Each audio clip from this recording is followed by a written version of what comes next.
नमस्कार दोस्तों, स्वागत है आपका हमारे चैनल झारखंड स्टडी 99 पर।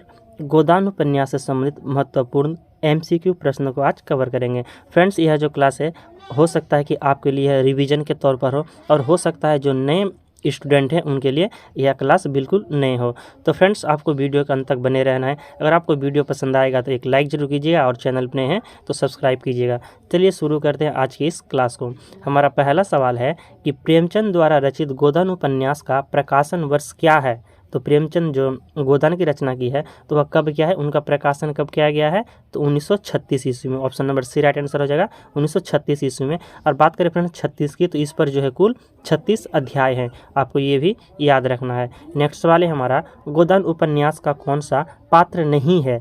तो गोबर पात्र है, मेहता भी पात्र है और राय साहब भी पात्र है, जबकि जो रंगनाथ जो है यह गोदान उपन्यास का पात्र नहीं है। हमारा नेक्स्ट सवाल है, गोदान उपन्यास में किस गांव का वर्णन हुआ है। तो सेमरी गांव का। Option number D right answer हो जाएगा, सेमरी गांव का। गोदान उपन्यास में सेमरी गांव का और बेलारी गांव का जो है वर्णन किया गया है।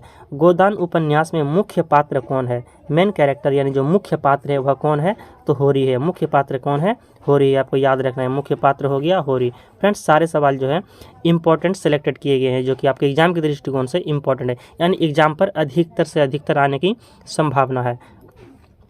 नेक्स्ट सवाल है हमारा, प्रेमचंद जी का अंतिम पूर्ण उपन्यास क्या है। प्रेमचंद का जो अंतिम है उपन्यास है लेकिन पूर्ण उपन्यास है, आपको ये पॉइंट भी याद रखना है। पूर्ण उपन्यास है और अंतिम उपन्यास हो गया आपका गोदान है। Option number B right answer हो जाएगा, गोदान। नेक्स्ट सवाल है हमारा, गोदान उपन्यास के केंद्र में है क्या है। गोदान उपन्यास में जो केंद्र बनाया गया है, यानी जो गोदान उपन्यास का मुख्य केंद्र बिंदु है वह क्या है, तो एक गाय की लालसा है। यानी गाय की लालसा, यानी होरी को एक गाय की लालसा थी, उन्हें एक पछाई गाय खरीदने की लालसा थी। तो आपका मुख्य केंद्र क्या हो गया, गाय की लालसा। नेक्स्ट सवाल है हमारा, गोदान उपन्यास के किस पात्र को तितली, मानवीय तथा देवी रूप में प्रस्तुत किया गया है, तो मालती को। फ्रेंड्स, आपको ये भी सवाल पे मिल सकता है कि कौन सा पात्र था जो बाहर से तितली, मतलब कि कौन सा पात्र है जो बाहर से तितली और अंदर से बहुत ही कोमल और भावुकता पात्र थी, तो आपका मालती आंसर हो जाएगा। ऑप्शन नंबर सी, मालती। नेक्स्ट सवाल है हमारा,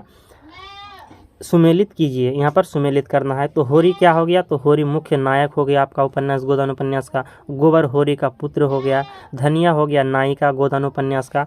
और सोना जो है यह पुत्री है किसकी, होरी की। होरी की हो गया धनिया और सोना क्या हो गया, इनका दो संतान हो गए। नेक्स्ट सवाल है हमारा, प्रेमचंद के किस उपन्यास को ग्रामीण जीवन एवं कृषि संस्कृति का महाकाव्य कहा जाता है, तो गोदान को। गोदान को जो है कृषि भूमि का महाकाव्य कहा जाता है। नेक्स्ट सवाल है, निम्नलिखित में से कौन सा पात्र नई पीढ़ी के किसान का प्रतिनिधित्व करता है, तो गोबर।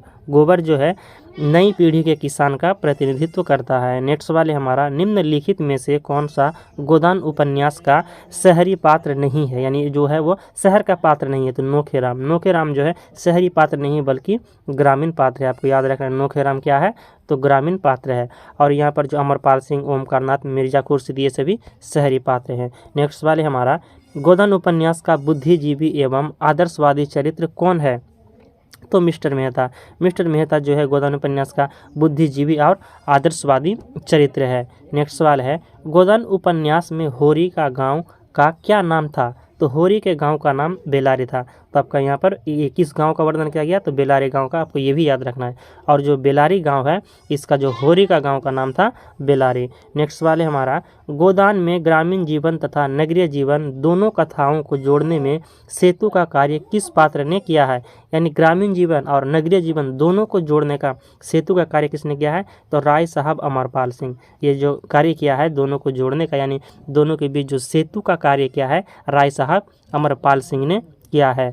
गोदान उपन्यास में कितने अध्याय हैं, तो गोदान उपन्यास में 36 अध्याय हैं और इनका प्रकाशन भी हुआ 1936 में, तो आपको ये चीज़ें याद रह जाएगा आसानी से। तो गोदान में 36 अध्याय हैं और प्रकाशन वर्ष भी हो गया 1936 ईस्वी। नेक्स्ट सवाल है हमारा, गोदान उपन्यास से संबंधित महत्वपूर्ण MCQ 2 है यहाँ पर, यानी फ्रेंड्स ये भी आपके एग्जाम पर आने की संभावना है। और फ्रेंड्स, आप रिवीजन भी कर सकते हैं अगर आपको पहले से मालूम हो तो एक बार रिवीजन भी हो जाएगा आपका, ताकि अच्छी तरह से आपकी तैयारी मजबूत हो जाए।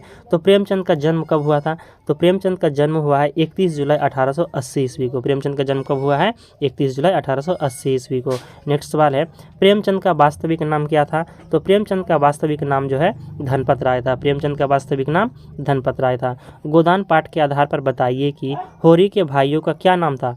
तो होरी के भाई का नाम था हीरा और शोभा, या दोनों के भाई थे हीरा और शोभा। होरी के भाइयों का नाम हो गया हीरा और शोभा।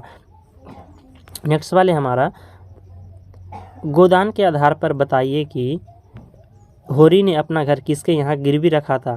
तो झिंगुरी सिंह। होरी जो है झिंगुरी सिंह के यहाँ अपना घर गिरवी रखते हैं। नेक्स्ट सवाल है, गोदान पाठ में होरी किसके यहाँ से गाय लेकर आता है? होरी जो है किसके यहाँ से गाय लेकर आता है? तो भोला के यहाँ से जो है होरी गाय लेकर आता है। गोदान पाठ के आधार पर बताइए कि होरी के पुत्र का क्या नाम था? तो होरी के पुत्र का नाम हो गया गोबर। होरी के पुत्र का नाम गोबर। गोदान पाठ के आधार पर होरी की बेटियों का क्या नाम था? फ्रेंड्स यहाँ पर गोदान होता है, लेकिन यहाँ पर गोदाम लिख दिया है प्रिंटिंग करने वाले भाई साहब भी।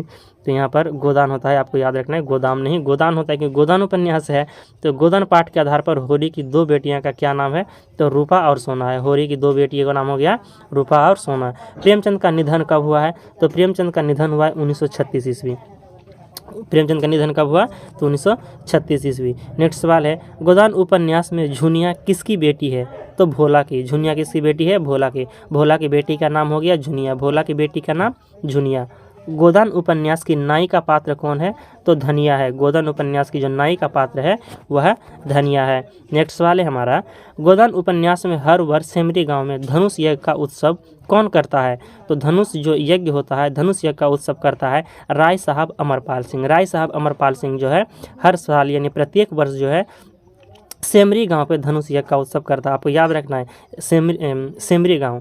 नेक्स्ट सवाल है, गोदान उपन्यास में किसका चरित्र मुख्यतः प्रेमचंद के विचारों और आदर्शों के प्रतिपादन का माध्यम बन गया है? तो प्रोफेसर मेहता।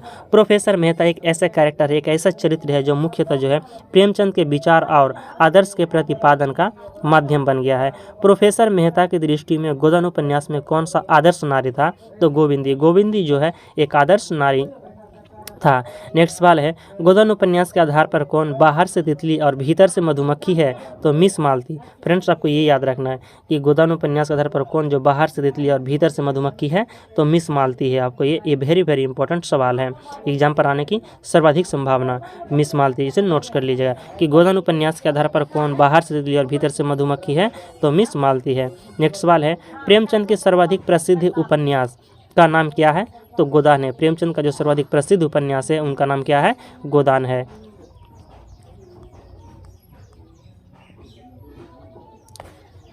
तो फ्रेंड्स हमारा यहाँ पर जो MCQ टेस्ट समाप्त होता है। आज का क्लास आपको कैसा लगा आप कमेंट करके जरूर बताइएगा। अगर आपको वीडियो पसंद आए तो एक लाइक जरूर कीजिएगा और चैनल में है तो सब्सक्राइब कीजिएगा।